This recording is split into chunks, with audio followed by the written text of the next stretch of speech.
Ja, hallo und herzlich willkommen hier auf meinem Kanal zu einem neuen Video von mir. Heute habe ich mal wieder einen richtig coolen Heli für euch und zwar die niegelnagelneue MH60R Seahawk von Flywing. Dieses Mal haben wir hier auch, wie ihr sehen könnt, einen schicken bunten Karton und nicht mehr diesen langweiligen Pappkarton. Natürlich ist hier auch alles wieder RTF und wir haben hier auch schon von Werk aus den neuen HACE Flight Controller verbaut. Und auch sonst bietet die MH60R Seahawk noch ein paar Neuheiten. Was das genau ist, zeige ich euch natürlich hier in diesem ausführlichen Video. Ich würde sagen, wir legen sofort los. Let's go! Ja, hier haben wir jetzt einmal den schicken bunten Flywing-Karton. Hier ist auch alles sicher drin verpackt. Auf der Rückseite haben wir noch eine Ersatzteilliste und noch eine kleine Funktionsübersicht. Dann machen wir den Karton mal eben auf und haben hier als allererstes einen kleinen Flywing-Stickerbogen. Natürlich auch wieder eine Bedienungsanleitung, hier einmal komplett auf Englisch. Dann haben wir als nächstes den LiPo-Akku und zwar einen 5000 mAh 4S LiPo mit XT60-Anschluss und auch wieder einen LiPo-Strap zum Fixieren im Heli. Dann haben wir noch das USB-Verbindungskabel für den PC, eine Bedienungsanleitung für das ebenfalls beiliegende 4S LiPo Ladegerät von Flywing. Dazu gibt es dann natürlich auch das passende Netzkabel, hier allerdings ohne EU-Stecker. Das heißt, ihr benötigt noch so einen EU-Adapter, um dieses Kabel dann zum Beispiel auch in Deutschland verwenden zu können. Dann haben wir hier auch ein Inbus Multitool dabei mit verschiedenen großen Inbus-Schlüsseln, die man hier so ausklappen kann. Natürlich ist bei der RTF-Version auch eine 2,4 GHz Fernsteuerung mit dem Lieferumfang. Hier auch wieder mit den zwei federbelasteten Steuersticks. Die zeige ich euch natürlich nachher auch nochmal etwas genauer. Dann haben wir noch so einen kleinen Beinstecker dabei, falls der Empfänger mal nicht mit der Fernsteuerung gebunden sein sollte. Ebenfalls haben wir noch die 4 Hauptrotorblätter dabei. Diesmal auch an der Seahawk etwas angepasst mit diesen gelben angespitzten Blattenden. Auch an der Blattwurzel sind sie sehr schön gemacht. Und wir haben hier auch wieder das Schnellwechselsystem an den Hauptrotorblättern. Dann haben wir als allerletztes die Seahawk. Wie man sieht, ist sie hier sehr gut eingebettet in Schaumstoff. Das müssen wir dann erstmal rausholen. Auch hier sieht man nochmal, wie gut und feste sie verpackt ist. Dann können wir die schicke Seahawk einmal rausholen. Und auch die zeige ich euch natürlich jetzt gleich noch einmal etwas mehr im Detail. Ja, zur Mechanik gibt es eigentlich gar nicht mehr so viel zu sagen. Die habe ich euch ja schon sehr oft in den letzten Videos vorgestellt. Zum Beispiel bei der Bell 412 oder auch bei der EC 135. Da ist im Grunde exakt die gleiche Mechanik drin. Zumindest habe ich jetzt keine großen Unterschiede feststellen können. Nur dass ich persönlich jetzt hier bei der Seahawk zum ersten Mal den neuen Flight Controller HACE drin habe, der natürlich auch wieder hier vorne auf dem Rahmen sitzt, wie damals das H1-Modul. Hier ist jetzt allerdings das GPS-Modul komplett integriert. Was da jetzt anders ist, zeige ich euch gleich nochmal in den Funktionen. Der Hauptrahmen ist im ersten Eindruck jetzt auch komplett identisch zu den anderen Flywing-Modellen und wir haben hier auch wieder den gleichen Brushless-Antrieb verbaut mit einer schräg verzahnten Zahnradverbindung. Und wir haben hier auch wieder den gleichen 60 Ampere Flywing-Regler in der V4 Pro-Version verbaut. Auch beim Empfänger gibt es nichts Neues. Da haben wir hier auch wieder den altbekannten FlySky FSI A6B Empfänger. Ebenfalls identisch ist auch bei der Seahawk der 4-Blatt-Hauptrotorkopf, der auch hier wieder das praktische Schnellwechselsystem für die Rotorblätter hat. Das heißt, wir brauchen die Rotorblätter auch hier wieder nur einstecken und verdrehen und schon sind sie montiert. Die Mechanik sitzt auch genau wie zum Beispiel bei der Bell 412 hier in den Holzspanten des Rumpfes und ist hier vorne mit 2 Schrauben und hier oben hinter der Taumelscheibe ebenfalls mit 2 Schrauben am Rumpf befestigt. Wenn ihr die Mechanik ausbauen wollt, müsst ihr einfach nur die 4 Schrauben lösen, die elektrische Verbindung zum Heckrotor lösen und dann kann man die ganze Mechanik nach vorne herausziehen. Das würde ich dann empfehlen, wenn ihr zum Beispiel den Kompass über den PC kalibrieren möchtet, denn dann ist es wesentlich einfacher, nur die Mechanik um die ganzen Achsen drehen zu müssen, als den ganzen Heli. Laut Flywing und Anleitung muss man das allerdings jetzt nicht unbedingt am PC machen, sondern kann es draußen am Flugfeld machen. Daher werde ich jetzt die ersten Flüge auch mal so ausprobieren. Wie ihr dann draußen den Kompass kalibrieren könnt, zeige ich euch natürlich im Laufe dieses Videos noch. Jetzt schauen wir uns die Seahawk erstmal etwas im Detail an. Ja, hier haben wir jetzt die Seahawk auch wieder einmal komplett montiert vor uns stehen. Ich finde, es ist diesmal auch wieder ein richtig cooles Modell geworden. Hier auch mal im kurzen Vergleich zur kleinen Yuxiang Seahawk, um mal einen kleinen Größenvergleich zu haben. Was mir besonders gut gefällt, ist, dass wir hier auch wieder die einfache Haubenbefestigung haben und nicht wie bei der EC zum Beispiel diesen strammen Schnappverschluss. Hier brauchen wir nur den Hebel nach vorne ziehen und können dann die Haube herausnehmen. Hier können wir dann auch den Akku positionieren und mit dem LiPo-Strap sichern. Was mir auch sehr gut gefällt, ist das Fahrwerk der Seahawk, denn wir haben sowohl vorne am Hauptfahrwerk als auch hinten am Spornrad eine Federung verbaut. Und auch optisch sieht das Fahrwerk mit den Cable Cuttern hier vorne richtig cool aus. Was bei den neuen Flywing-Modellen jetzt neu ist, wir haben jetzt endlich eine Beleuchtung verbaut. Und zwar hat die Seahawk hier vorne links und rechts jeweils eine grüne und rote Positionsbeleuchtung. Und hinten unter dem Heck haben wir noch ein weißes Flashlight.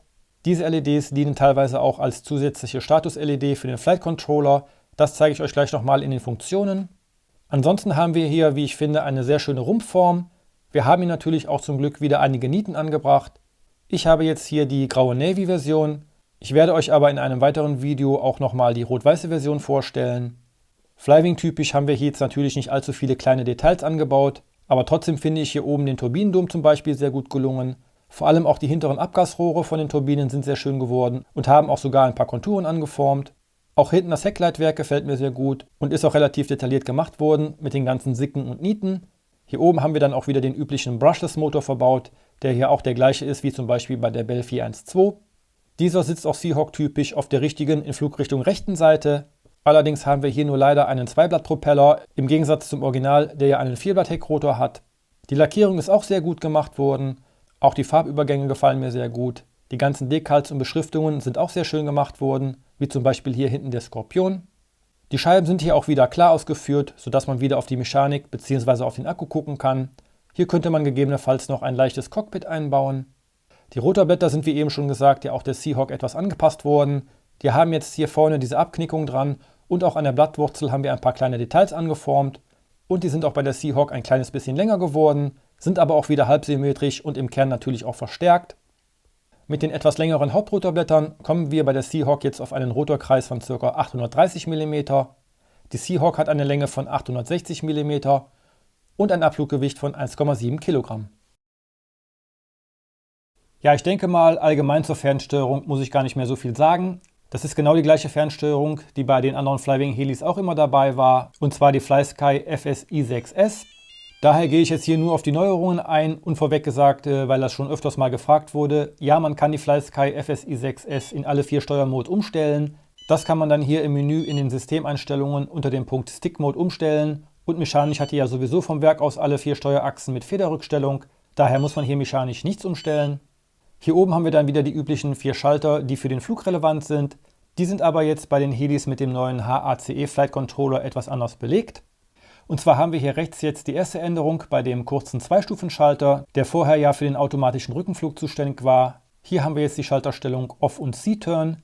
Das heißt, steht der Schalter auf Off, hat er eigentlich soweit keine Funktion. Schalten wir den Schalter dann auf C-Turn, haben wir dann eine Mischfunktion, dass wir beim Kurvenfliegen eine automatische Rollneigung mit reingemischt bekommen, dass der Kurvenflug etwas realistischer aussieht. Auch wenn wir dabei vorwärts fliegen und nur mit der Giersteuerung die Kurve fliegen. Das vereinfacht dann etwas das saubere Kurvenfliegen. Links daneben haben wir dann den langen 3-Stufen-Schalter. Hier haben wir in der obersten Stellung wie gehabt die Coming-Home-Funktion. Wenn wir den Schalter dahin stellen, kommt der Heli wie gewohnt von alleine auf seinen Startpunkt wieder zurück. In der Mittelstellung haben wir wie immer den GPS-Mode. Hier können wir dann ganz normal mit GPS-Signal fliegen.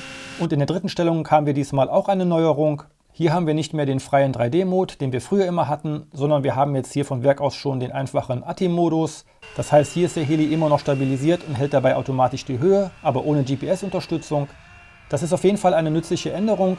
Die musste man ja vorher, wenn man wollte, immer selber noch umstellen. Dann haben wir die nächste große Neuerung und zwar mit dem zweiten langen 3-Stufen-Schalter hier links. Hier können wir jetzt nicht mehr den automatischen Kreis- und Achtenflug aktivieren. Das war ja im Grunde sowieso eigentlich eine überflüssige Funktion, wie ich finde. Hier haben wir jetzt neuerdings 3 Dual-Rate-Stufen und zwar in der obersten Stellung auf Soft haben wir die geringsten Taumelscheibenausschläge. In der Mittelstellung auf Normal haben wir dann etwas mehr Taumelscheibenausschläge. Und in der Sportstellung haben wir dann die höchsten Taumelscheibenausschläge und können somit etwas agiler und schneller fliegen. Und der letzte kurze, ganz linke 2-Stufen-Schalter ist so geblieben, wie er schon immer war. Hier haben wir in der vorderen Stellung wieder den Motorstopp-Schalter und wenn der Schalter zu uns gezogen ist, können wir den Motor damit anschalten.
Am Ende wie gewohnt ein kleines Fazit. Optisch finde ich die Seahawk wirklich ganz gut gelungen. Wir haben ein paar Details am Rumpf und auch zum Glück wieder ein paar Nieten abgebildet. Aber klar, wir haben hier immer noch keinen Fullscale-Hubschrauber, aber trotzdem finde ich die Flywing-Hubschrauber sehr schick. Außerdem hat man ja immer noch die Möglichkeit, selbst noch Hand anzulegen und ihn ein bisschen aufzuhübschen. Auch, dass wir jetzt endlich eine Beleuchtung verbaut haben, finde ich echt gut, auch wenn die jetzt nicht so super Scale aussieht, aber es ist wieder ein Schritt in die richtige Richtung. Auch, dass wir hier ein gefedertes Fahrwerk haben, finde ich richtig cool. Das dämpft auch sogar noch ein bisschen die Stöße, wenn man zu hart landet. Vom Flugverhalten fliegt die Seahawk auch ganz angenehm, auch wenn ich kurz nach dem Start immer so ein bisschen das Gefühl hatte, dass sie sich erstmal so ein bisschen eingrooven muss im Flug. Aber dann hatte sie ein wirklich stabiles Flugverhalten und machte auch echt Spaß zu fliegen. Der C-Turn-Modus hat eigentlich auch ganz gut funktioniert und man kann so schöne schräg liegende Kurven fliegen, auch ohne Roll zu betätigen. Allerdings muss man dann beim Zurücksteuern mit Gear etwas vorsichtiger steuern, damit es dann nicht ganz so ruckelig aussieht. Es ist jetzt mal wieder ganz nett für wirklich blutige Anfänger, relativ einfach schöne Kurven zu fliegen. Aber das richtige Kurvenfliegen mit einem RC-Heli mit Rollsteuerung übt man so natürlich nicht.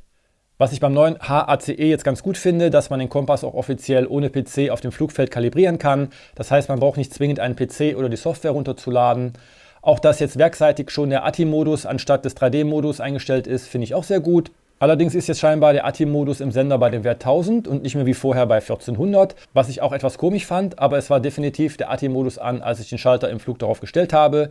Also gehe ich jetzt mal davon aus, dass es so umgestellt wurde. Oder wie ist es bei euch so? Schreibt es mir gerne mal in die Kommentare. Falls ihr doch mal die Software nutzen möchtet, müsst ihr natürlich die neue Software für das HACE herunterladen, denn die alte Software für das H1 könnt ihr hier nicht mehr benutzen.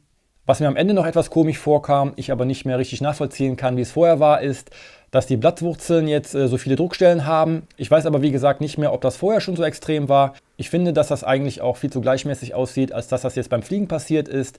Ihr könnt mir ja mal in die Kommentare schreiben, ob das bei euch genauso aussieht oder ob ihr diesen Effekt auch feststellen konntet. Und man muss echt aufpassen, denn die Kanten sind teilweise echt sehr scharf und die Spitze am Ende sehr spitz.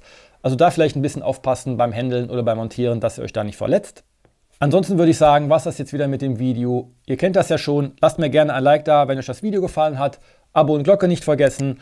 Und dann bleibt mir eigentlich nur noch zu sagen, danke fürs Zusehen und ich hoffe, wir sehen uns im nächsten Video wieder. Bis dann, euer Chrissy. Ciao.